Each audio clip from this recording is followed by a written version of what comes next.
عزیز دوستو، بزرگوں اور بھائیوں، قرآن مجید فرقان حمید میں سورہ قصص کے اندر اللہ تعالیٰ نے فرمایا تلک الدار الآخرۃ نجعلھا للذین لا یریدون علوا فی الارض ولا فسادا۔ فرمایا یہ آخرت کا گھر ہے۔ ایک دنیا میں انسان کا گھر ہوتا ہے، ایک آخرت کا گھر ہے۔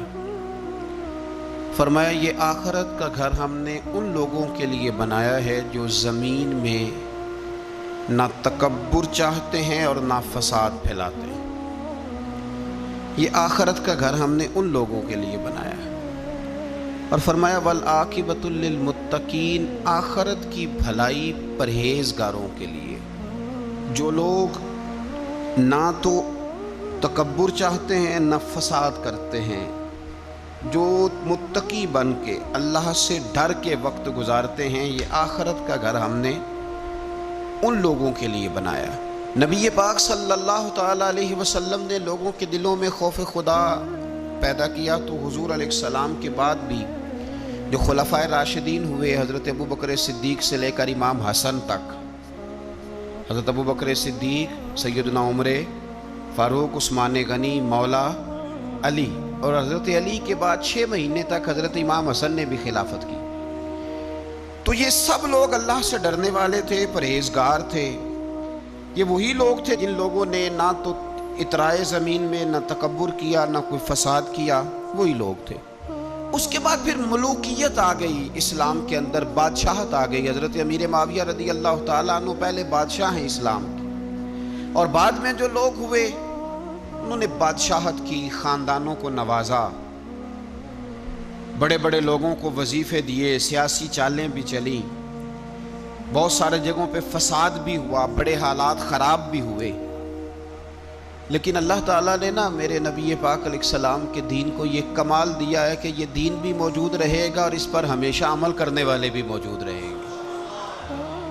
اللہ تبارک و تعالیٰ نے پھر ایک خوبصورت انسان، بنو امیہ کی حکومت تھی، اسی میں سے ایک خوبصورت دھلا ہوا، سجا ہوا، سمرا ہوا، خوشبو والا، میٹھا بھی، ٹھنڈا بھی، پیارا بھی، نیک بھی، متقی بھی، اصول والا بھی، رسول اللہ علیہ السلام کا غلام حضرت عمر بن عبدالعزیز، اللہ تعالیٰ نے یہ مرد مجاہد پیدا فرمایا۔ آپ مدینہ شریف میں پیدا ہوئے۔ آپ کے جو والد گرامی تھے وہ مصر میں گورنر تھے۔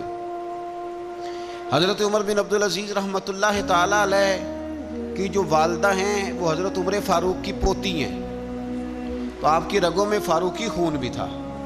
حضرت عمر بن عبدالعزیز رحمۃ اللہ تعالیٰ علیہ کے والد گرامی نے آپ کو مدینے میں پڑھنے کے لیے چھوڑا۔ حضرت صالح بن کیسان ایک عالم اور محدث تھے، ان کے پاس آپ نے تعلیم پائی۔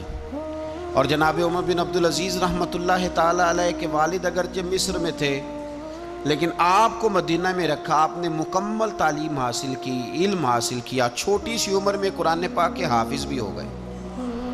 پھر جب بڑے ہوئے تو اللہ نے یہ موقع دیا، چونکہ خاندان کی حکومت تھی، تو آپ مدینہ شریف کے گورنر بنے، اور مدینہ منورہ کے ساتھ ساتھ آپ کو طائف کی حکومت بھی ملی، مکہ مکرمہ کی حکومت بھی ملی۔ پھر بعض جگہ پہ تو یہ ہے کہ آپ نے خود کسی وجہ سے استعفیٰ دیا، اور بعض جگہ یہ ہے کہ سازش کر کے آپ کو معزول کیا گیا۔ لیکن حضرت عمر بن عبدالعزیز نیک بڑے تھے، پرہیزگار بڑے تھے، پر خوش لباس بھی بڑے تھے۔ خادم کو جب بھیجتے تھے بازار، تو کہتے تھے جو سب سے مہنگا جوڑا ہو وہ خرید کے لانا۔ خوشبو بہترین استعمال کرتے تھے۔ جب گزرتے تھے تو لوگوں کو پتہ چلتا تھا کہ کوئی عام نہیں گزرا، عمر بن عبدالعزیز گزرے۔ جب تک گورنر رہے، جب تک خاندان میں رہے، ماحول اور رہا۔ سلیمان بن عبد الملک خلیفہ جب جانے لگے تو انہیں وصیت کر دی کہ میرے بعد عمر بن عبدالعزیز خلیفہ ہوں گے۔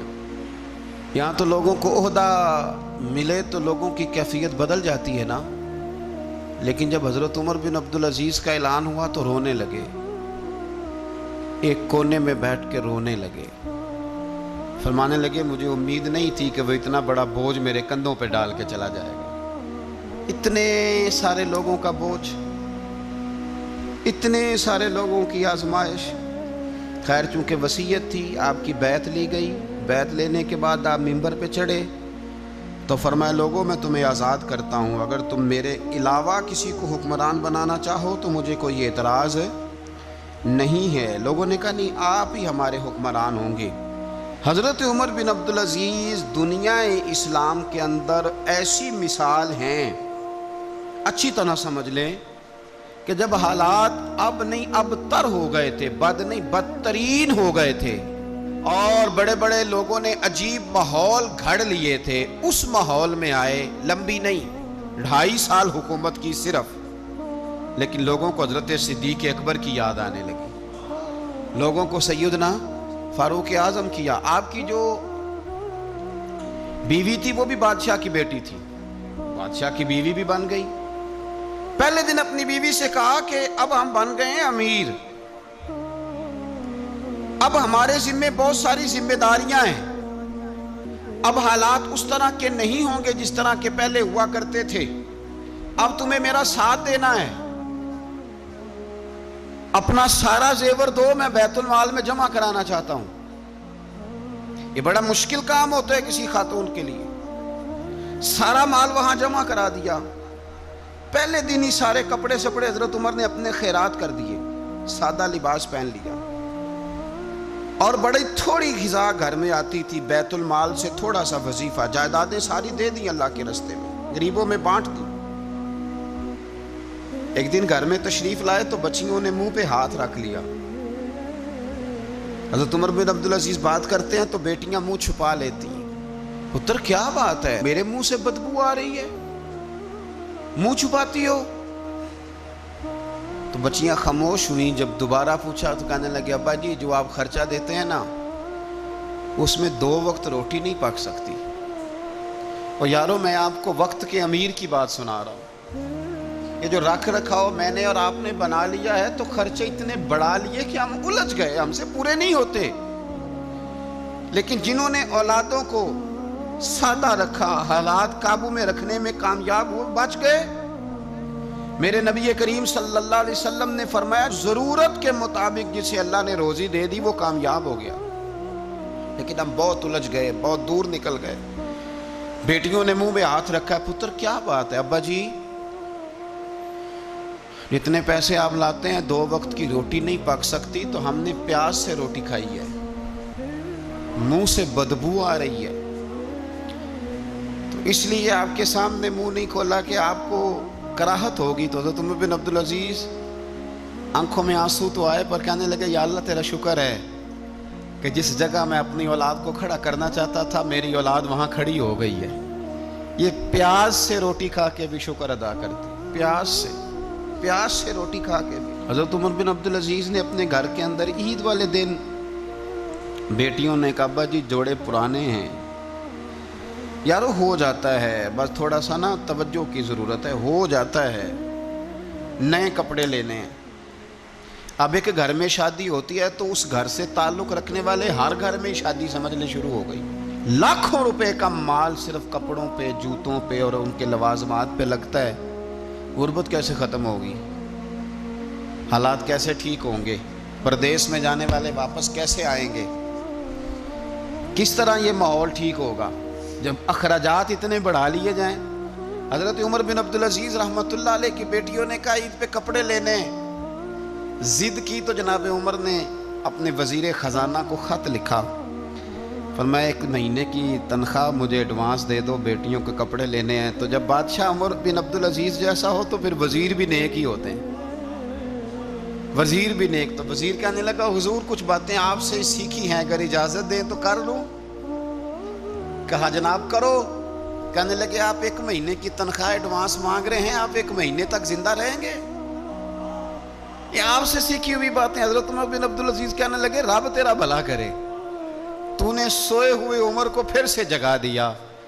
بیٹیوں سے آ کے کہنے لگے پتر پرانے کپڑے دھو کے پہن لو، اگر کپڑے دھو کے پہن لوگی اور پہن کے رب کی بارگاہ میں کھڑے ہوگی تو رب تو پہلے ہی بڑا قبول فرمانے والا ہے، اللہ تو پہلے ہی بڑا قبول کرنے والا ہے۔ تو صاحب یاد رکھیں حضرت عمر بن عبدالعزیز نے اپنے گھر کے اندر یہ ماحول پیدا کیا، اپنے گھر کے اندر یہ کیفیات آپ نے بنائی، بنا کر کے سجائیں۔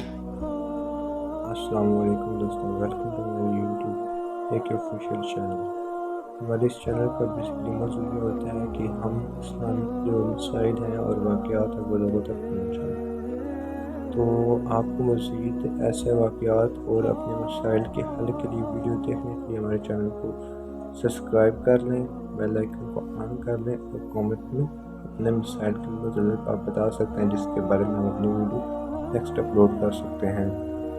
اور ساتھ ہی ساتھ اس کے علاوہ ہم آپ لوگوں کے لیے ایسے واقعات آپ کو یعنی کہ ایسے واقعات کی ویڈیو اپلوڈ کریں گے جو آپ نے پہلے نہیں سنے ہوں گے، اور آپ کے جو ہے ایمان میں اضافہ ہوگا اور آپ کو نئی بات معلوم ہوگی۔ اس لیے آپ ہمارے چینل کو سبسکرائب کر لیں، اپنے بیل آئیکن کو آن کر لیں تاکہ ہماری آنے والی مزید ویڈیو جو ہم اپلوڈ کریں وہ آپ تک پہنچ سکیں، اور ویڈیو کو اینڈ تک واچ کیا کریں تاکہ آپ کو اپنے مسائل کے بارے میں اور اپنے واقعات کے بارے میں مکمل معلومات حاصل ہو سکیں۔ شکریہ۔